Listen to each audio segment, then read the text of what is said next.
అధిక బరువు అనేక సమస్యలకు కారణం. సాహితీ యోగా ఆన్లైన్ క్లాసులో జాయిన్ అవ్వండి.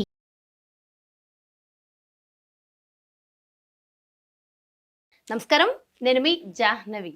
వారాహి అమ్మవారి ప్రత్యేక కార్యక్రమాల్లో భాగంగా అంటే ఏ రోజు విశిష్టతని ఆ రోజు వివరిస్తూ పూజా విధానాన్ని కూడా డీటెయిల్గా మనకి ఎక్స్ప్లెయిన్ చేస్తున్నారు కదా మన ప్రముఖ జ్యోతిష్య వాస్తు పండితులు, జ్యోతిష్య వాస్తు శిక్షణ నిపుణులు, లలిత ఉపాసకులు బ్రహ్మశ్రీ నానాజీ పట్నాయక్ గురువు గారు. మరి ఈ రోజు కూడా ఏంటి విశిష్టత అనేది గురువుగారు మాట్లాడి తెలుసుకుందాం. నమస్కారం గురుగారు. అయితే గురువుగారు, వారాహి అమ్మవారి నవరాత్రుల్లో భాగంగా 4వ రోజు, ఆ రోజు మంగళవారం వచ్చింది. మరి ఆ స్పెషాలిటీ ఏంటి? ఆ రోజు ప్రత్యేకంగా అమ్మవారిని ఏ విధంగా పూజించాలంట? తప్పకుండా అమ్మ, ఆశ్లేష నక్షత్రంతో కూడిన మంగళవారం. ఎప్పుడైనా ఆశ్లేష నక్షత్రంతో కూడిన మంగళవారం వచ్చినప్పుడు అప్పుల బాధలు తొలగడానికి బాగా ఉపయోగపడుతుంది. ఏమిటి ఇక్కడ కుజుడు యొక్క స్థితి మీ జాతకంలో బాగాలేదనుకోండి. కుజుడు పాడయ్యాడు, బుధుడు పాడయ్యాడు. ఆశ్లేష నక్షత్రానికి అధిపతి బుధుడు, వారానికి అధిపతి కుజుడు. ఈ కుజబుధులు పాడైతే సర్వసాధారణంగా జరిగేది ఏమిటంటే అప్పుల బాధలు, ఏదో ల్యాండ్ అప్పుగా తీసుకోవడం, అంటే లోన్ తీసుకోవడం, ల్యాండ్ తీసుకొని ఆ లోన్ కట్టలేక ఆ ల్యాండ్ని కోల్పోయే స్థితిలో ఉంటుంటారు ఒక్కోసారి. అలాంటప్పుడు ఏమవుతుందంటే వాళ్ళ జన్మజాతకంలో 4వ స్థానం కానీ కుజుడు కానీ బుధుడు కానీ పాడైనప్పుడు ఇబ్బంది పడుతూ ఉంటారు. అలాంటప్పుడు అమ్మవారు ఎలాగో మనకి భూయోగాన్ని ఇస్తుందని మనం చెప్పుకున్నాం కదా. కాబట్టి ఆ భూయోగాన్ని ఇచ్చేటువంటి అమ్మవారిని ఈ యొక్క ఎర్రటి పుష్పములతో మరి నైవేద్యం ఏం పెట్టాలి మంగళవారం నాడు అంటే కందులతో చేసిన పదార్థం కానీ, అదేవిధంగా పెసలతో చేసిన పదార్థం కానీ నైవేద్యంగా పెట్టచ్చు, చేయొచ్చు. అదేవిధంగా ఇంకోటి ఏంటంటే ఈరోజు ఎప్పుడైనా గుర్తుపెట్టుకోండి, గ్రహ సంబంధించినటువంటి అనుగ్రహము ఉండాలి, మనకి దేవతా అనుగ్రహం ఉండాలి. మంగళవారం బుధుడు యొక్క నక్షత్రం అయినందుకు ఈరోజు సిద్ధియోగం, అది కాకుండా సిద్ధియోగం యోగాలు ఉంటాయి. సిద్ధి యోగము, రకరకాల యోగాలు ఉంటాయి. అలా ఏంటంటే యోగము కరణము ఇట్లా ఉంటుంది. సిద్ధియోగం రోజు ఎవరైనా సరే ఏదైనా ఒక సంకల్పం చేసుకొని అమ్మవారిని ఆరాధిస్తే సిద్ధిస్తుంది. మనకు ముహూర్తం పెట్టేటప్పుడు కూడా యోగాలు చూస్తాడు, కాబట్టి అంత ఈజీగా ముహూర్తాలు పెట్టేటప్పుడు యోగాలు దొరకవు అంత తొందరగా. లక్కీగా ఎక్కడో 1 సంవత్సరం 2 సంవత్సరాల మధ్యలో ఎక్కడ దొరుకుతుంది. అలా ఏంటంటే ఈ రోజు నుంచి ఎవరైనా సరే అమ్మవారి నామం చేస్తూ, దీంతో పాటు అపర్ణాయ నమః అనే మంత్రం మనం రెగ్యులర్గా చెప్పుకుంటూ ఉంటాం, చేస్తూ అందులో పర్టికులర్గా కొంతమంది తులసి దళాలతో కూడా అర్చిస్తారు. బిల్వ దళాలతో అర్చిస్తే ఇంకా తొందరగా సిద్ధిస్తుంది అంటారు. ఏది వీళ్ళ సంకల్పం ఏదైతే ఉందో, సిద్ధియోగం అయినందుకు ఒక సంకల్పం తీసుకుంటే ఆ సంకల్పం కూడా నెరవేరుతుంది. ఎలా అంటే కూర్చోండి, ఎందుకు నెరవేరుతుంది? రీజన్ ఏంటి అంటే కుజుడు శక్తికి కారకుడు, బుధుడు బుద్ధికి కారకుడు. బుద్ధి శక్తి కలిసి ఉన్నటువంటి రోజు ఆశ్లేష నక్షత్రము 5. అయితే ఇక్కడ ఏం చేస్తున్నాం మనం? అమ్మవారికి వాటికి సంబంధించిన పదార్థాలతోనే పూజ చేస్తున్నాము. దానికి సంబంధించిన పదార్థాలతో నైవేద్యం పెడుతున్నాము. ఇంకొంతమంది ఏం చేస్తారంటే బిల్వ దళాలు ప్లస్ కుంకుమతో చేసినటువంటి వాటర్తో విగ్రహం ఉంటే అభిషేకం చేస్తారు. తీవ్రంగా ఉందండి, బాగా తీవ్రంగా ఇబ్బందులు ఉన్నాయనుకోండి, అంటే ఏం లేదు, ఇవన్నీ ఏమిటంటే అమ్మవారికి తత్సంబంధంగా మనం అభిషేకం చేసినప్పుడు అమ్మవారి అనుగ్రహం కలుగుతుంది. ఆ నీటిని ఏం చేయాలని అడుగుతుంటారు చాలా మంది. ఆ నీటిని ఇంట్లో చల్లడం చేయాలి, లేదా మొక్కల్లో వేయవచ్చు.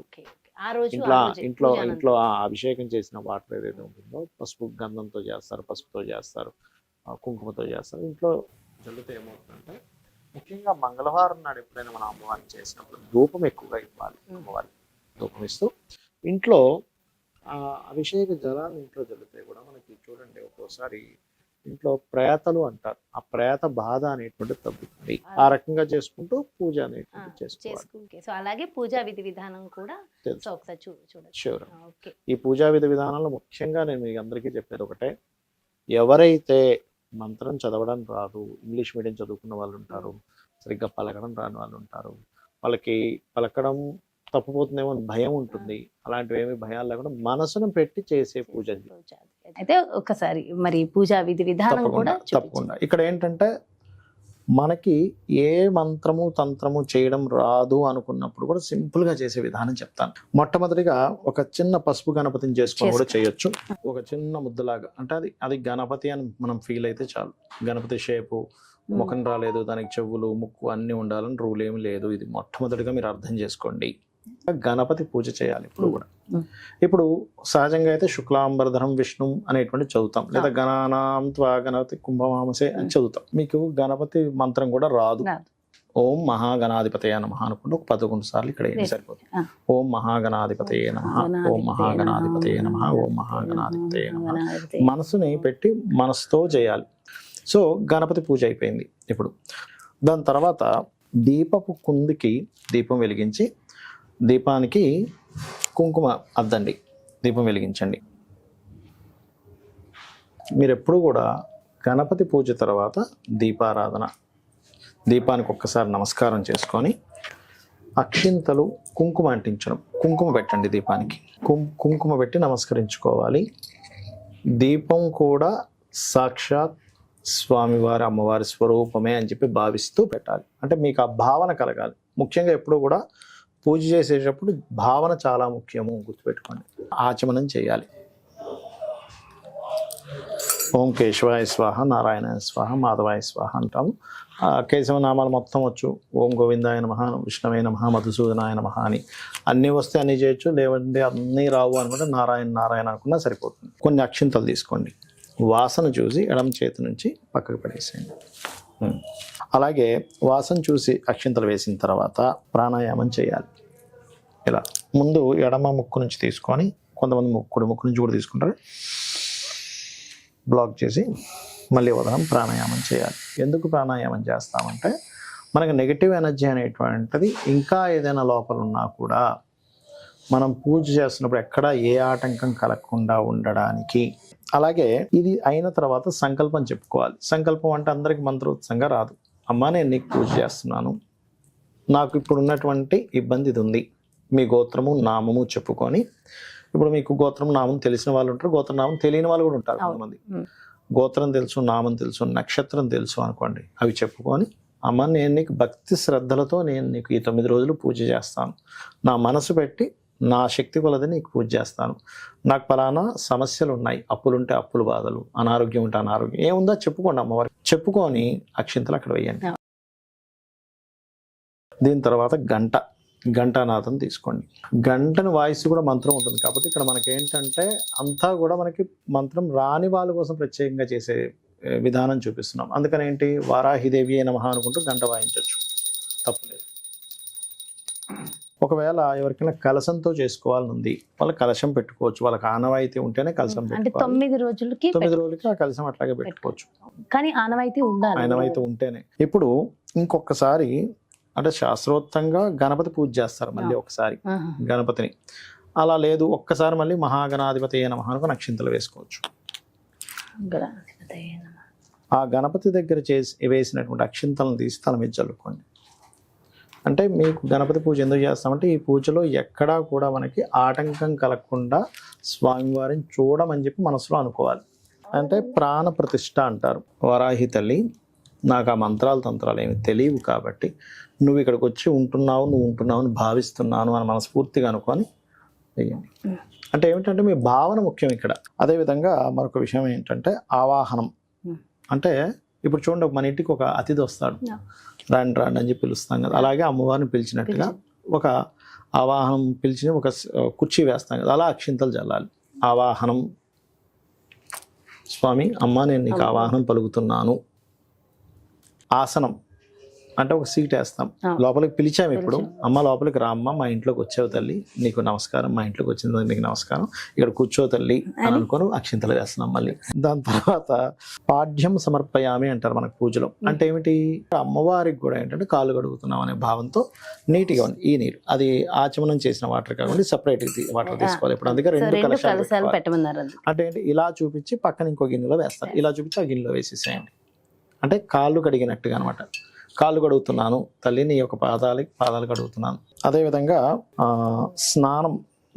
స్నానం కూడా చేయించినట్టుగా, స్నానం చేయించినట్టుగా. దాని తర్వాత మనం ఏం చేస్తాం, వస్త్రం ఇస్తున్నాం అమ్మవారికి. అంటే మన ఇంటికి వచ్చిన అమ్మవారికి ఇవన్నీ చేస్తున్నాం, ఒక గెస్ట్ లాగా వచ్చిందని ఫీల్ అయ్యి. యజ్ఞోపవీతము అంటారు. అంటే యజ్ఞోపవీతాన్ని కూడా ఇస్తారు అమ్మవారికి. యజ్ఞోపవీతం అని దూదితో ఇస్తాం, మళ్ళీ దూదిని ఇవ్వడమే. ఇప్పుడు ఏం చేయాలంటే నెక్స్ట్ గంధము తీసుకోండి. ఎందుకంటే అమ్మవారికి ప్రత్యేకంగా గంధంతో చేయాలి పూజ. వరాహి అమ్మవారి అష్టోత్తరాలతో, లేదంటే ఓం వరాహిదేవి నమః, ఓం వరాహిదేవి నమః. గంధం పూజ అయిపోయింది. దాని తర్వాత పుష్పం తీసుకోవాలి. పుష్పాలు తీసుకొని అష్టోత్తరం వస్తే పుష్పాలు, లేదా ఓం వారాహిదేవి నమః అనుకుంటే పుష్పాలతో పూజ చేయాలి. వారాహి స్తుతి లేదా అష్టోత్తరాలు చేసుకునే వాళ్ళు అష్టోత్తరం చేసుకోవచ్చు, వస్తే కనుక లేదంటే ఓం వారాహిదేవి నమః అనుకుంటూ చేసుకోవచ్చు. దాని తర్వాత ధూపము, ధూపం చాలా ప్రీతి అమ్మవారికి, ధూపాన్ని చూపించండి. దాని తర్వాత దీపాన్ని చూపించండి. దీపాన్ని ఒకసారి ఇలా చూపించండి, అమ్మానికి దీపాన్ని చూపిస్తున్నాను అనేటువంటి భావన ముఖ్యం అండి. ఇక్కడ ఎప్పుడైనా సరే దీపాన్ని చూపించండి. అదేవిధంగా నైవేద్యం ఎప్పుడు కూడా అరటిపళ్ళు ఇలా ఉంటాయి కదా, ఈ అరటిపండు ఒలవాలి ఎప్పుడు కూడా. మనం చాలామంది ఏం చేస్తారు, అలా పెట్టేస్తారు. అలా ఒలిచి దీనికి నీరుని ఇలా చూపించి, మీరు ఇలా చూపించవచ్చు, అమ్మానికి ఇస్తున్నాను. తాంబూలం, ఒక ఆకు ఒక్క తీసుకొని తాంబూలాన్ని పెట్టాలి. మీరు తాంబూల సమర్పయామి అనుకోవచ్చు, తాంబూల సమర్పయామి అని మనస్ఫూర్తిగా. తాంబూలం ఇచ్చిన తర్వాత మీరు కర్పూరం హారతి ఇవ్వండి. ఇప్పుడు కూడా ఆ వాటర్ ఇవ్వండి. అది ఎప్పుడు కూడా ఇలాగా తిప్పాలన్నమాట, దీనికి ఇలా ఓకే వేసి చూపించాలి. దాని తర్వాత మంత్రపుష్పం చదువుతారు. అండ్ అక్షింతలు అంటే పుష్పాలు, కొన్ని అక్షింతలు తీసుకొని ఆత్మ ప్రదక్షిణం చేసుకున్నట్టుగా చేసుకొని అమ్మవారి దగ్గర వదిలేసేయడమే. క్షమాపణ, అమ్మ నా వల్ల ఏదైనా తప్పు జరిగితే క్షమించు అని చెప్పి అనుకుంటే సరిపోతుంది. పూజలో నాకు ఏదైనా తెలియకో ఏదైనా తప్పు జరిగింది క్షమించు. అప్పుడు ఏమవుతుందంటే మీరు చేసిన పూజలో ఎక్కడైనా మీకు తెలియకుండా ఏదైనా ఫాల్ట్ జరిగింది, అమ్మ క్షమిస్తుంది. ఇది పూజా విధానం. చూసారు కదండి, మరి ఇది 4వ రోజు అమ్మవారి విశిష్టత, ఆ రోజు ఆచరించవలసిన విధి విధానాలు చాలా డీటెయిల్ గా ఎక్స్ప్లెయిన్ చేశారు కదా గురువు గారు. మరో ప్రత్యేకమైన కార్యక్రమంతో మళ్ళీ మీ ముందుకు వచ్చేస్తాను. నమస్తే. సుమన్ టీవీలో మీ పర్సనల్ అండ్ బిజినెస్ ప్రమోషన్స్ కోసం కింది నెంబర్కి కాంటాక్ట్ చేయండి.